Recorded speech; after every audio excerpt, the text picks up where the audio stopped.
Cooling fan tipis, ringan, bahkan kelihatan simple banget, tapi beneran bisa nggak sih nurunin suhu laptop ya kan? Nah kali ini Pichel kedatangan sebuah cooling fan yang bisa dibilang legend banget lah. Udah rilis dari sekitar 11 tahun yang lalu. Dan di tengah banyak cooling pad modern yang makin gede, makin banyak jumlah fan-nya, makin teknik penghisapan segala macam. Maka produk lawas yang simple kayak begini tuh kira-kira masih relevan gak sih? Terus kemudian kenapa sih masih dijual gitu? Apakah memang performanya masih bisa ngimbangin kebutuhan sekarang atau cuma malahan berlindung di balik nama besar aja? Nah, yang penting kita akan coba lihat sama-sama aja. Seperti apa ya? Let's check it out.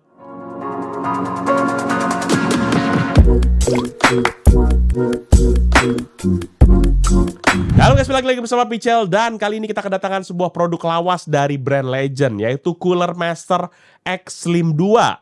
Dimana produk ini udah ada dari lama banget. Jadi makin penasaran di zaman sekarang tuh masih relevan atau enggak. Karena Cooler Master sampai sekarang masih jual gitu kan. Nggak tahu memang stoknya kebanyakan atau mungkin mereka memang kayak ngerasa ini produknya masih bagus gitu ya. Ini kita lihat sama-sama aja. Dan di video kali ini kita bakal coba langsung lihat dan tes seberapa ngaruh sih produk ini dipakai terutama dalam penggunaan real. Nanti seperti biasa kita akan mulai langsung dari unboxing sampai kepada babat sampai kita tes gitu ya kan. Oke, let's go.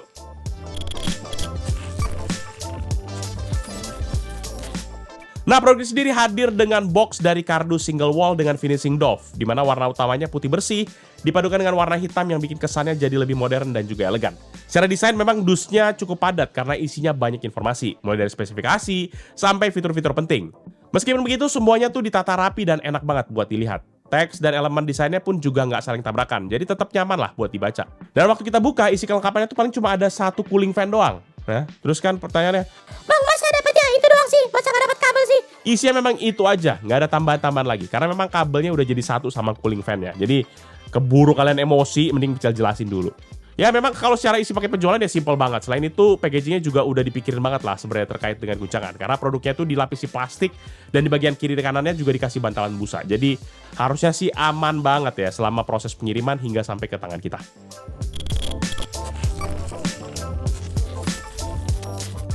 Nah, secara desain, maka produk ini tuh desainnya bisa dibilang minimalis dan timeless. Warnanya full hitam yang bikin kelihatan elegan dan gak gampang ketinggalan zaman. Untuk varian warnanya pun juga memang cuma ada hitam aja guys, jadi nggak ada varian warna yang lain. Selain itu pun juga nggak hadir RGB-RGB-an di dalam cooling fan ini, jadi tampilannya tuh lebih clean dan kalem, cocok banget terutama buat kita yang nggak terlalu suka lampu-lampu yang mencolok. Dipakai di setup kerja ataupun santai pun tetap harusnya jadi masuk, karena desainnya simple tapi tetap kelihatan keren. Masuk area detail desainnya, maka kalau kita lihat dari bagian atas, cooling fan-nya itu punya bentuk menyerupai huruf X gitu, yang mana punya bahan dominan plastik, tapi tetap firm dan juga nggak ada kesan kopong. Nah, di bagian atas ini juga terdapat banyak lubang heksagonal yang punya bahan aluminium yang bisa dibilang lumayan ngebantu lah, terutama terkait dengan pendinginan. Ditambah lagi dia udah dilengkapi dengan rubber biar laptopnya tuh nggak gampang kegeser. Selain itu juga terdapat detail-detail branding seperti tulisan X Slim 2 dan logo Cooler Master. Lalu di dalamnya juga terdapat sebuah kipas besar yang punya ukuran di 19 cm. Beralih ke bagian bawah, nanti di tengahnya terdapat informasi branding dan juga beberapa kode produksi. Lanjut lagi ada juga lubang udara yang menyerupai bentuk kipas. Selain itu juga terdapat lubang udara pada samping-samping yang berbentuk persegi panjang. Nah, seperti yang udah Pichel bilang tadi, bahwa kabelnya itu udah nyatu langsung sama cooling fan-nya. Dan ada tempat khusus buat kabelnya yang dikasih klip. Untuk kabelnya sendiri memang punya panjang di 60 cm. Dan dia sayangnya masih pakai kabel USB Type A. Tapi sayangnya untuk build quality kabelnya sangat dibilang, bisa dibilang tipis banget lah gitu. Jadi rawan banget untuk putus. Lalu kalau kita geser sedikit, nanti di sini juga terdapat 4 buah kaki-kaki karet yang disertai dengan rubber ya 4 kaki-kaki karet gitu ya. Tapi sayangnya kakinya itu nggak adjustable, jadi kita nggak bisa ngatur ketinggian ataupun kemiringan dari fan cooler ini. Sayang banget ya, kita belum bisa adjust kayak gitu. Apa jangan-jangan 11 tahun lalu emang belum ada fitur-fitur adjust kayak begini gitu ya. Tapi memang meskipun belum adjustable, cooling fan ini udah punya kemiringan secara default di 5 derajat. Ya udah lumayan oke lah buat ngebantu laptop buat ngejaga sirkulasi udara. Nah, di luar daripada itu, sebenarnya ukurannya dari cooling fan ini sebenarnya compact banget. Dia punya dimensi 25 cm dikali 35 cm dan ketebalan di 4,2 cm. Dan secara bobot pun juga cuma di 578 gram. Jadi bisa dibilang produk ini juga compact sih ya. Jadi bisa dibawa sebenarnya kalau kita mau bawa dalam tas pun juga harusnya bisa aja sih.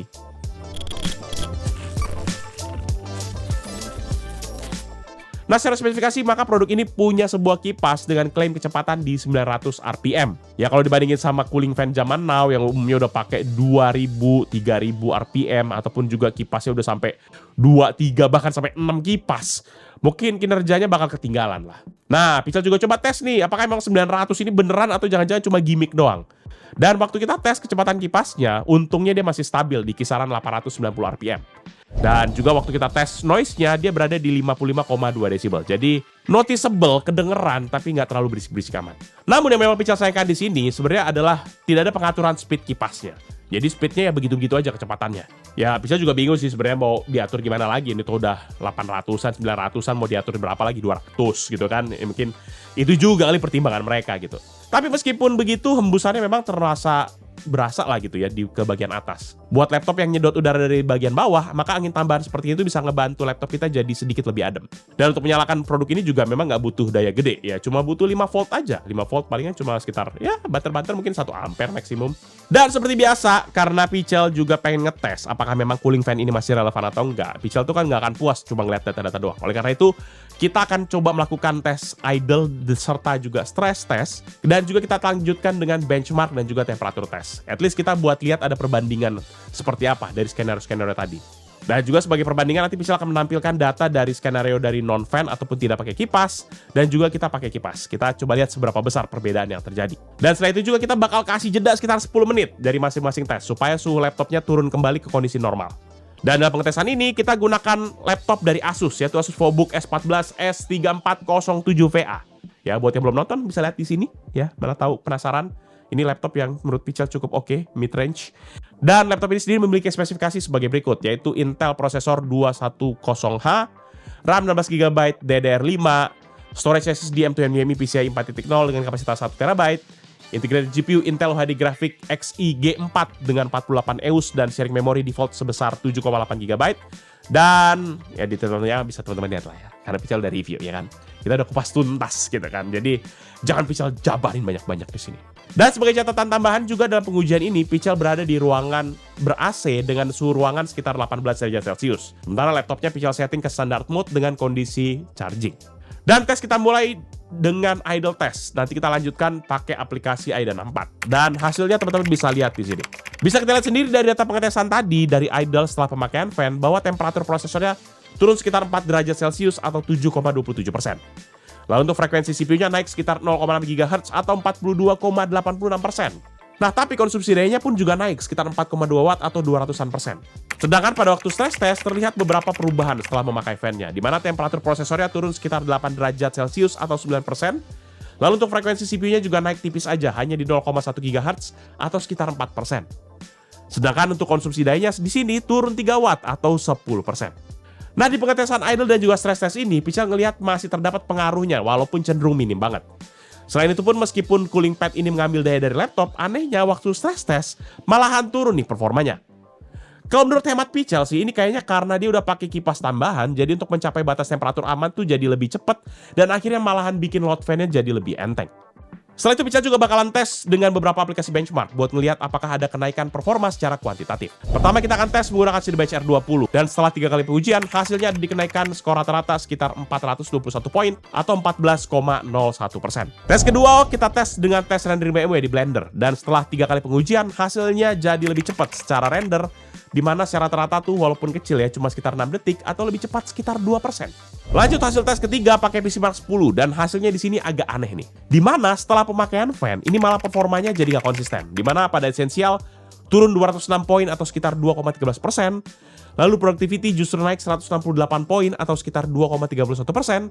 Sementara digital content creation turun 135 poin atau sekitar 2,22%.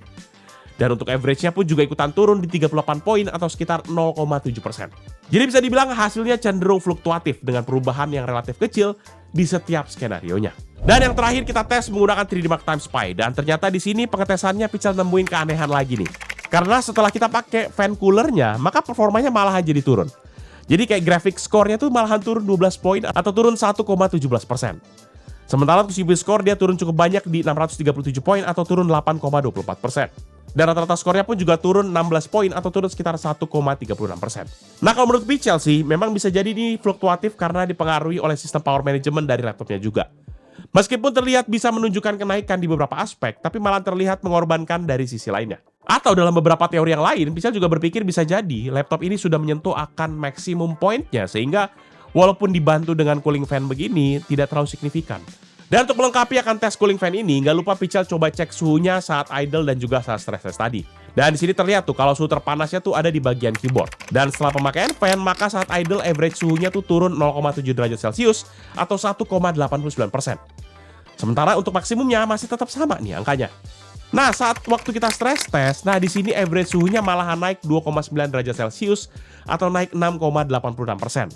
Dan maksimumnya juga naik 4,1 derajat Celcius atau naik 9,26%. Dan setelah melakukan beberapa pengetesan tadi, cooling fan ini sebenarnya harusnya cukup ngefek ya buat nurunin suhu CPU dan juga bikin performa naik walaupun dikit di beberapa skenario.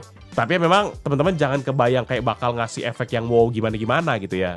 Soalnya perubahannya tuh memang nggak terlalu signifikan. Bahkan dalam beberapa kondisi malah jadi nurunin beberapa performa karena fan ini jadi nyedot daya dari laptopnya juga. Jadi ya walaupun nggak gede cuma bisa jadi agak ada perbedaan.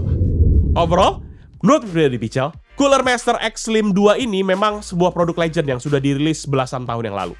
Dan to be honest, kalau teman-teman tanya, kayaknya udah nggak cocok lagi untuk pemakaian masa kini. Dan dari pengujian memang fan ini terbukti tidak efektif untuk mengubah performa laptop secara signifikan. Meskipun memang ada perubahan, tapi ini hanya tipis banget, hampir nggak berasa sebenarnya. Meskipun begitu, fan ini memang punya kelebihan juga, di mana desainnya minimalis dan juga timeless. Ringan, compact, serta gampang dibawa kemana-mana. Jadi cocok banget buat pengguna casual yang butuh penginginan tambahan ringan untuk aktivitas sehari-hari, seperti browsing, nonton, ataupun juga kerja ringan. Tapi lebih daripada itu, menurut Pichel tidak ada yang bisa dibanggakan dari produk ini. Terus teman-teman tanya, produk ini jadinya cocok buat siapa dong, Bang? Nah, menurut Pichel, kalau penampilan bukan prioritas utama, dan jika teman-teman cari yang bisa ngebantu jaga performa ataupun aksesoris buat adjusting posisi kerja biar lebih PW, ya mau nggak mau mungkin ini jadi pertimbangan. Pichel nggak bisa bilang pilihan karena bisa jadi malah lebih banyak yang lebih bagus. Tapi kalau kalian yang nyari yang benar-benar pure ngajar performa, menurut Pichel skip dulu dah. Dan memang waktu Pichel cek juga untuk harganya sendiri, waktu video ini dibuat, produk ini tuh masih dibanderol di harga 200 ribuan rupiah. Dimana sudah tersedia di toko hijau dan juga toko oranye. Harga 200 ribu rupiah mungkin Pichel bisa nyarankan teman-teman untuk cari cooling fan lain yang mungkin lebih bling-bling. Kalau kita ngejar bling-bling. Dan juga ada beberapa juga cooling fan yang memang sudah bisa jadi adjust juga gitu, tingkat ketinggiannya. Tapi kalau teman-teman yang ngejar brand yang lebih sustainable, maka ya Cooler Master ya salah satu pilihan terbaik sih menurut Pichel gitu ya. Dan kalau ada teman-teman yang mungkin tertarik dengan produknya atau mau ngulik lebih jauh, ya jangan lupa untuk cek di deskripsi. Nanti di bagian bawah juga deskripsi ada juga website Pichel dan juga beberapa sosial media dari Pichel di situ. Teman-teman jangan lupa juga untuk like dan juga share video ini plus juga subscribe ya, biar kita bisa lebih semangat lagi untuk video-video dibuat ke depannya. Jangan lupa juga untuk mampir ke channel lain di Pichel Media Group seperti Pichel Main Game yang bahas soal game konsol, PMG Fams yang bahas soal Pichel serta keluarga, dan juga Pichel Close Time yang bahas soal mainan. Jangan lupa teman-teman subscribe ya. Jangan lupa. Jadi itu kali ini. Thank you guys for watching. I'll see you in the next video. Bye-bye. Kalau ngomongin Cooler Master ya, kita nggak tahu kenapa, tapi Cooler Master tuh lagi banyak banget datang ke produk kita. Ini ada juga nih MOS. Mungkin kita bahas kali ya. Cooler Master SK653. Nanti mungkin ke depan kita bahas ya. Cooler Master siap-siap nih. Saya punya catatan buat keyboard ini. Kamu tidak bisa menghindar.